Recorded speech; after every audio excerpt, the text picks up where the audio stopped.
Hey guys, my name is Emma and today I'm going to be giving you my Magical Readathon TBR. So in case you don't know, the Magical Readathon is hosted by Book Roast and it is a Harry Potter themed readathon that happens several times a year. The major one is where we sit our owls and our newts, which are the exams for Hogwarts, but this particular round is actually just winter and Christmas at Hogwarts, so we're going to be doing various Christmassy themed things that would happen during Hogwarts, which is really cool. She has a whole video which explains all the details and everything that I will link down below, but basically what she's done is she's created a map, and this is my version of it from my bullet journal, if we can see that, where what you do is you start at the top and then you try and work your way down to the bottom, which everybody gets to go to, which is where we get to go to the Great Hall for a feast. So the idea is that each one of these is a different prompt and you follow the footsteps down. So for example, if you were over here doing whatever prompt this is, you could only go to this one or this one, you couldn't jump over here.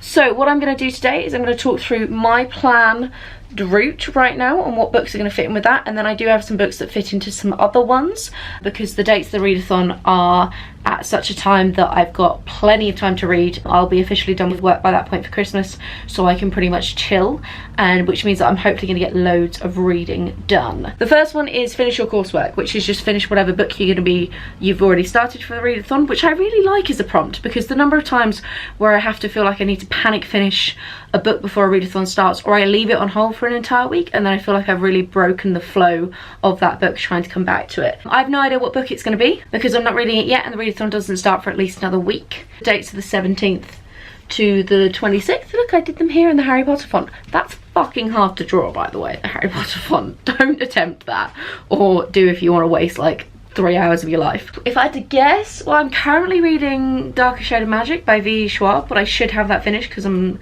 like a third of the way through already and I've only been reading it for a day. And I also have the Book of Dead Authors on the go at the moment, which is a little bit slower going because it's really gory, so I might still be wading through that by the time this one comes around, but who knows. And then we have two options. We can go and help Hagrid with a Christmas tree, or we can have a snowball fight with the Weasleys. I'm going to go for Hagrid's Christmas tree, and that is pick a book with gold detailing. The book that I'm going to be reading for gold detailing is Adrian Tchaikovsky's The Tiger and the Wolf. This is a high fantasy series which is about a world where people can shapeshift either into wolves or tigers, and then the daughter of one of the tribes has the ability to transfigure into both. And I think there's going to be a little bit of a Romeo and Juliet crossing of boundaries type thing. I think this is book one of a series and it looks really interesting. It's quite thick, so I think this will take me quite a while, but I'm really keen. And again, look at that gorgeous gold cover. I love gold detailing. Then we go down to Meet at the Three Broomsticks. Everybody does this, and this is a book that you think that you can read in a day. For me, to be honest, quite a lot of them I could read in a day, but you're not allowed to double up on your prompts. I do have a bunch of graphic novels that I'm keen to get to, so I'll show you a few of them now, and they might be them. Jean Bookish Thoughts was talking about I Hate Fairyland on her channel a while back, and this is a graphic novel about a 30-year-old woman who is trapped in a child's body in a mythical world of fairyland. She went there as a child, she fell through some kind of wormhole type thing, and she can't find her way back, but she's trapped in the body of like a 5-6-year-old, and it's just about her shenanigans, and it's both a combination of adorable and horrifically gory apparently, so I'm really looking forward to this one. Then I also have Revival, both volume 3 and 4. I read 1 and 2 for Spookathon. This is a small town in America, in I think Wisconsin, and the dead come back to life. There's a little bit of a zombie vibe going on, but it's far more realistic and gritty, and I'm really looking forward to jumping back in this series. And then because I am a little bit of a superhero nerd, only slightly, but I'm trying to get back into it, I've got Jessica Jones's Alias volume 1, which is what the Netflix TV series, which I loved the first season of, was based on. So I've never read anything about Jessica Jones, but I'm really keen to go for it. Then we have 3 different options. We can exchange presents in the common room, visit Dobby to give him some socks, or go to the dance at the Yule Ball. I'm probably going to go to the Yule Ball, and this is a book that we've been preparing for a long time. And I actually have a few for this. So my first options are either Dr. Jekyll and Mr Hyde and Frankenstein. I picked those up in the wrong direction. Whatever. These were on my winter TBR. Both of them have featured on various TBRs for readathons before and are ones that I really want to get to, so I feel like I've been preparing to read them for quite a while. I have both of them on audiobook as well, which I'm really keen to do, so it's probably going to be in audiobook form, but I do have both physical copies here. And look how pretty my Penguin English Classics library version is of Frankenstein. It's gorgeous. Those are actual anatomical hearts. I don't know if you can see. Spooky, spooky. So yeah, so these I've been preparing for a while. My other option is Jurassic Park by Michael Crichton or Crichton, I can never quite remember which. This I've been preparing for in a sense that I absolutely adore the Jurassic Park franchise, and included within that the Jurassic World. I love dinosaurs to a borderline obsessive level. I have seen all the movies a billion times. I will not hear a bad word about them. I'm obsessed with the Walking with Dinosaurs TV show that was like the BBC one that now is on Netflix. I've been to see the Walking with Dinosaurs arena tour, flipping love dinosaurs, but I haven't read this, which is baffling. So I feel like I've almost been preparing for this book for like my entire life, and I really need to actually read it, and then all the subsequent dinosaur books in the series. Like, I'm pretty sure The Lost World is book 2. So I really hope that I can get to this one fairly soon, and I think the Yule Ball might be a perfect prompt for it. Then I've got two choices. I can read a banned book, or I can read a book with an animal on the cover, and that would be to visit the restricted section or visit Hedwig in the Owlery. Sorry, my camera's really struggling to focus on all this back and forth, so I hope that you're getting all of these details. For banned book, I'm going to pick up, oh, it fits for both. Oh, how cute. I suddenly realised it also has animals on the front because it's Animal Farm by George Orwell, and I'm an idiot. This is tiny. I was supposed to get to it on the banned bookathon back in September. Didn't quite get around to it, and I really do want to finish it, read it before the end of 2018. It's gonna be such a quick one. I can't see any reason why I can't get to it, but I did say that last time and I never quite got around to it. And then I have two other options for the animal prompt. So the first one is Birdbox by Josh Malerman. This is a horror novel which is being made into a movie with Sandy B starring in it, and the idea is that if you see the creature, then basically you die. Bad stuff happens, you die. It's a little bit like A Quiet Place, but with sight rather than sound. It looks really cool. I'm really excited. I've heard good things, and I am trying to read a little bit more horror because it was a genre that I enjoyed for quite a while beforehand, and I'm trying to ease my way back in. So birds are animals, right? My other one featured on my winter TBR, and that is 15 Dogs by Andre Alexis, or Alexi, depending. So this one is basically the gods. It's Hermes and Apollo have an argument about what animals would be like if they had human intelligence, and to test this out they gift human intelligence to 15 dogs, and then chaos ensues. It's quite short. It was a gift from my mum the last time we went shopping. It looks really cute and quirky. The cover's adorable.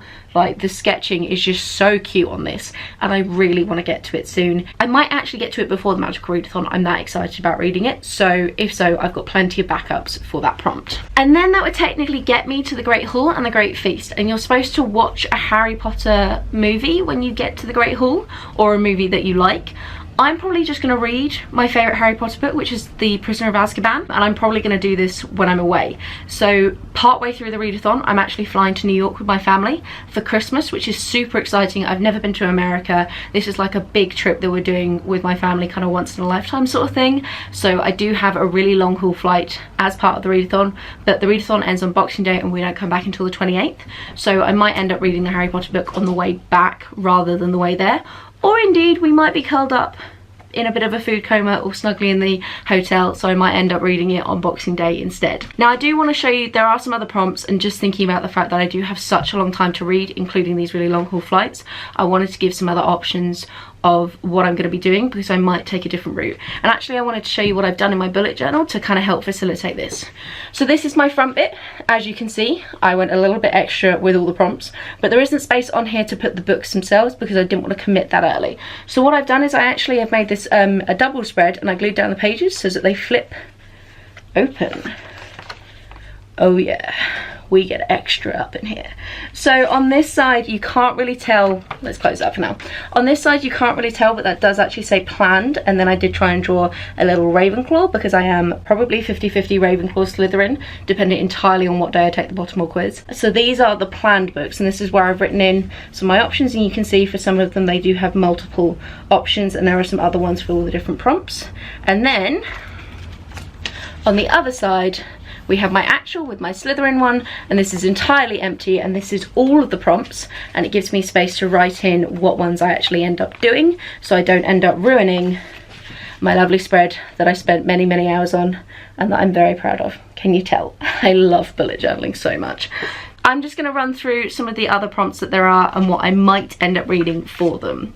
So what haven't we done? One of the options is exchanging gifts in the common room, and that's to read a book about friendship. And I have The Cows by Dawn O'Porter. I've also got this in audiobook as well, so I've got some options there. Through friendship and conflict, difference and likeness, they'll learn to find their own voices. I don't know a crazy amount about it. It was a bit of a cover buy. I think I saw it maybe on Books and Lala's channel a while ago. Maybe not, don't quote me on that. And I think it's about friendship.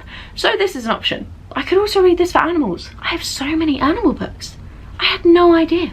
Another thing that you can do is you can fly around the grounds of Hogwarts, and that is read a book with a building on the cover.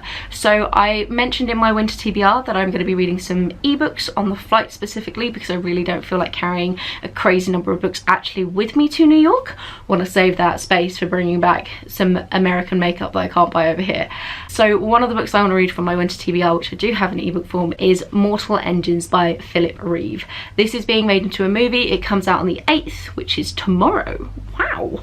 And this is about a kind of post-apocalyptic world where entire cities have become mobile and start to like engulf other cities, and there's a whole story about revenge underneath. And my cover, I'm 99.9% sure it has a building on the front, and it's about like moving buildings, so I feel like it counts. Another option I have is The Toy Makers by Robert Dinsdale. I know very little about this. It's set in the time of the Second World War, I'm pretty sure, and it's about a toy store that tries to stay open.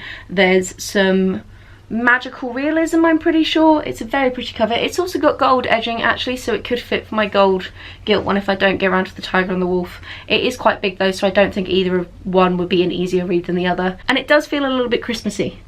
Like, I kind of get a bit of a Christmassy vibe from it. I don't know if it's set around Christmas at all, but it gives off a festive feel. And then the final prompt I think that I haven't talked about yet, I might have missed the odd one here or there where I don't have actually any books for them right now, but one is You Get a Knitted Sweater from Molly Weasley, and this is a book about family, and I've got two options for this one. The first one you heard me talk about in my winter TBR, and it's Lincoln in the Bardo by George Saunders. This was the Man Booker Prize winner from 2017, and is a look at Lincoln when his son was ill, so I'm kind of vibing off the family reference there. And another one is Kintu by Jennifer Nansabuga Makumbi. Sorry, again, I am getting better I think with my pronunciations. This is a sci-fi epic which is set in Uganda, and it's about a cursed bloodline from a specific clan and the ripples through the generations of this curse. Like, how much more family can you get? We're talking about entire generations with a bloodline. I know very little about it, but it has been getting a bit more and more hype. I think Little Book Owl read this semi-recently, I could be wrong about that. So I saw it in a bookstore, couldn't resist, looks really cool, and it is a family one, so hopefully I'll get to it. Oh, there was another prompt for giving Dobby some socks, and that's anything that has clothing on the front cover. I actually really struggled to find anything that had clothing in a fairly major way, but this one technically features his t-shirt, so I'm counting that. This is Familiar Things by Hwang Sok-Yong. This is again on my winter TBR. I'm trying to sort of match that up with my readathon as much as I can so as I actually get to these books, because I've got some funky things planned for February and January, so I might not have as much time to read them then. And this is a magical realism about a young boy who is basically kind of a scavenger and sees these sort of funky lights off in the distance and wants to go and find out about them and thinks they might be ancient spirits or something. I'm not 100% certain again, so I'm keen. And that's pretty much all of the books. If you do want to join in, there is still plenty of time. I've linked all of the videos, announcements, all that thing down below, and there is also a Twitter, which is Magical Readathon, and this is #WinterFeast. It sounds like it's gonna be so much fun, and I love the idea of like the different pathways and everything.